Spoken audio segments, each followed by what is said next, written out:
बिस्मिल्लाहिर्रहमानिर्रहीम। आज हम सीखेंगे बैलेंसिंग केमिकल इक्वेशंस।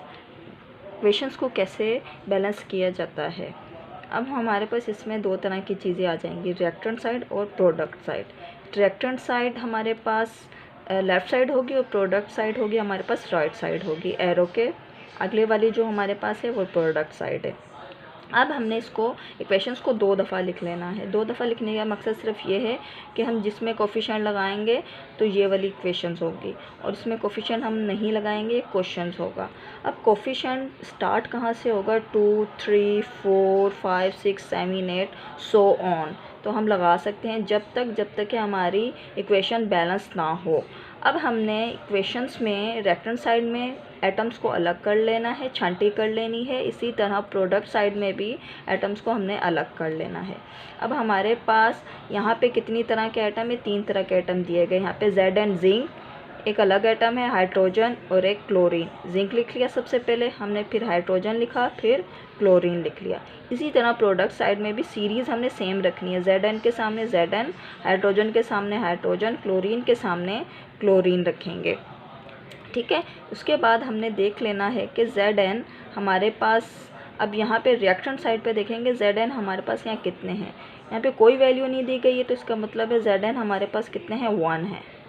ठीक है। इसी तरह यहाँ पे भी कोई वैल्यू नहीं दी गई, तो इसी तरह हमारे पास ये कितने हो गए, ये भी हमारे पास कितने हो गए, 1 हो गए। ठीक है। इसको भी हमने क्या लिख लिया, 1 लिख लिया। क्लोरीन के यहाँ पे भी कोई वैल्यू नहीं है, तो इसका मतलब है क्लोरीन भी है 1। अब यहाँ पे हमने देखना है प्रोडक्ट साइड पे कि हमारे पास Zn कितने हैं। यहाँ पे भी Zn के साथ कोई वैल्यू नहीं है, तो Zn है हमारे पास 1। हाइड्रोजन के नीचे छोटा सा 2 है, तो इसका मतलब है हाइड्रोजन कितने हैं यहाँ पे, 2। क्लोरीन के नीचे भी छोटा सा 2 लिखा हुआ है, तो इसका मतलब है क्लोरीन कितने हैं, 2 हैं। अब हमने यहाँ पे देखा Zn यहाँ पे बराबर हैं, जबकि कमी किस साइड पे आ रही है, रिएक्टेंट साइड पे आ रही है, प्रोडक्ट साइड पर नहीं आ रही। अब हमने जिस साइड पे कमी होगी उसी साइड पे हमने लिख लेना है कोफिशिएंट।